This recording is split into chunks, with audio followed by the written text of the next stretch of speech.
The woman on platform 8. It was my second year at boarding school, and I was sitting on platform number 8 at Ambala station, waiting for the northern-bound train. I think I was about 12 at the time. My parents considered me old enough to travel alone, and I had arrived by bus at Ambala early in the evening. Now there was a wait till midnight before my train arrived. Most of the time I had been pacing up and down the platform, browsing at the bookstall, or feeding broken biscuits to stray dogs. Trains came and went, and the platform would be quiet for a while, and then, when a train arrived, it would be an inferno of heaving, shouting, agitated human bodies.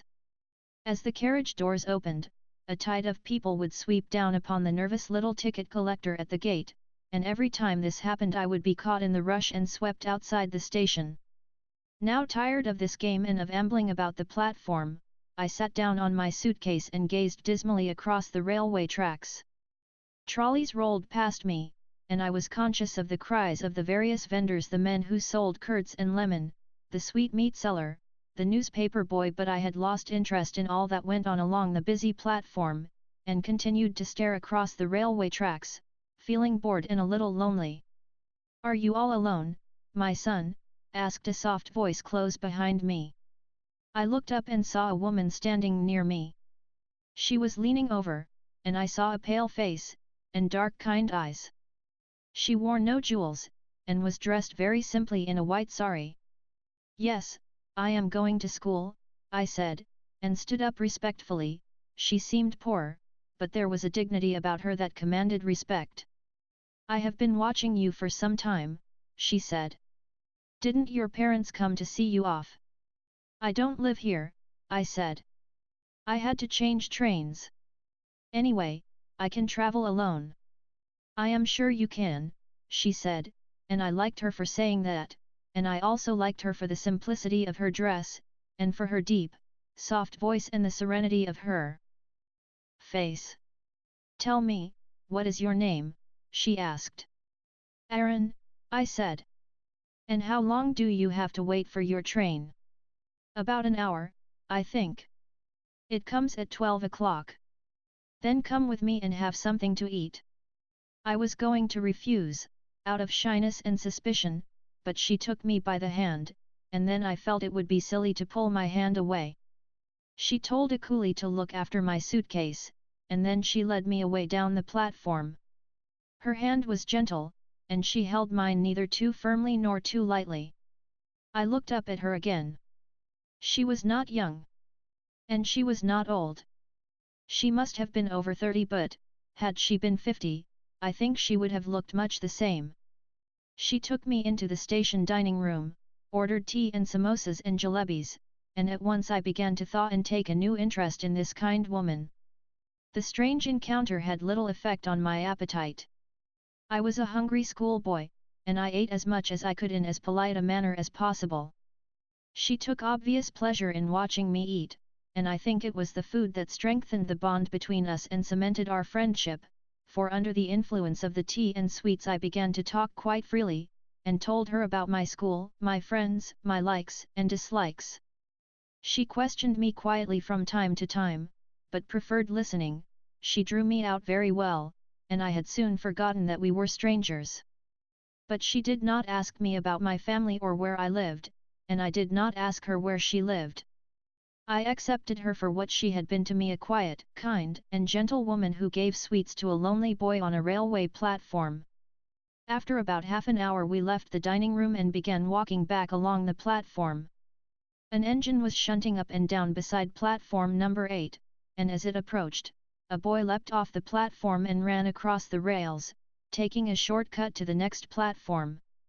He was at a safe distance from the engine, and there was no danger unless he had fallen, but as he leapt across the rails, the woman clutched my arm. Her fingers dug into my flesh, and I winced with pain. I caught her fingers and looked up at her, and I saw a spasm of pain and fear and sadness pass across her face. She watched the boy as he climbed other platform, and it was not until he had disappeared in the crowd that she relaxed her hold on my arm. She smiled at me reassuringly, and took my hand again, but her fingers trembled against mine. "He was all right," I said, feeling that it was she who needed reassurance. She smiled gratefully at me and pressed my hand.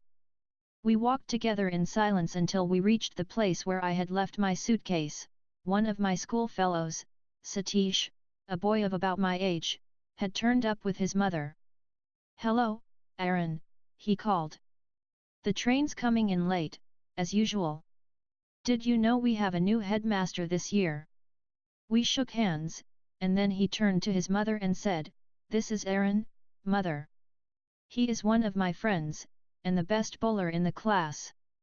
"I am glad to know that," said his mother, a large imposing woman who wore spectacles. She looked at the woman who led my hand and said, "And I suppose you're Aaron's mother?" I opened my mouth to make some explanation, but before I could say anything the woman replied, "Yes, I am Aaron's mother." I was unable to speak a word. I looked quickly up at the woman, but she did not appear to be at all embarrassed, and was smiling at Satish's mother. Satish's mother said, "It's such a nuisance having to wait for the train right in the middle of the night. But one can't let the child wait here alone. Anything can happen to a boy at a big station like this, there are so many suspicious characters hanging about. These days one has to be very careful of strangers." "Aaron can travel alone though," said the woman beside me, and somehow I felt grateful to her for saying that. I had already forgiven her for lying, and besides, I had taken an instinctive dislike to Satish's mother.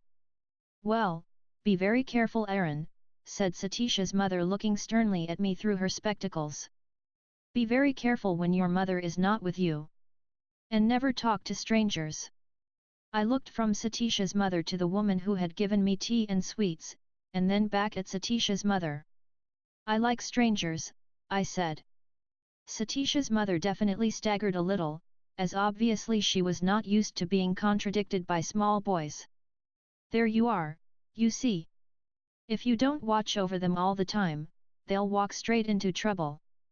Always listen to what your mother tells you," she said, wagging a fat little finger at me. "And never talk to strangers." I glared resentfully at her, and moved closer to the woman who had befriended me. Satish was standing behind his mother, grinning at me, and delighting in my clash with his mother. Apparently he was on my side.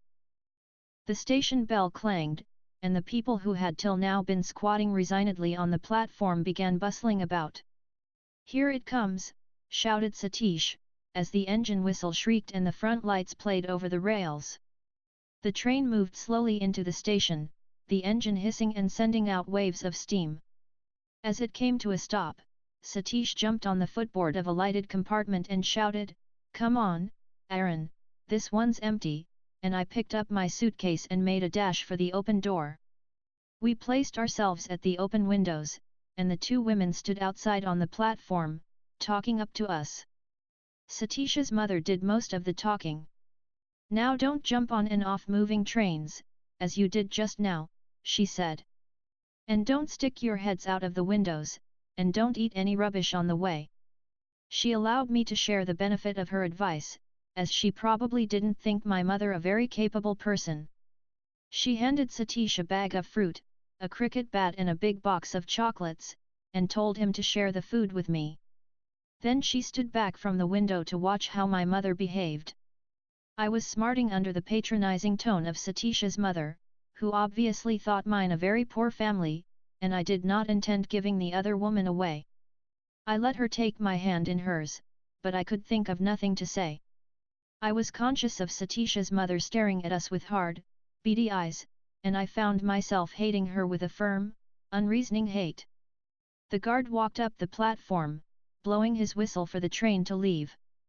I looked straight into the eyes of the woman who held my hand, and she smiled in a gentle, understanding way. I leaned out of the window then, and put my lips to her cheek, and kissed her. The carriage jolted forward, and she drew her hand away. "Goodbye, mother," said Satish, as the train began to move slowly out of the station. Satish and his mother waved to each other. "Goodbye," I said to the other woman, "Goodbye, mother."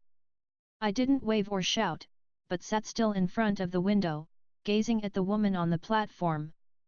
Satisha's mother was talking to her, but she didn't appear to be listening, she was looking at me, as the train took me away. She stood there on the busy platform, a pale sweet woman in white, and I watched her until she was lost in the milling crowd.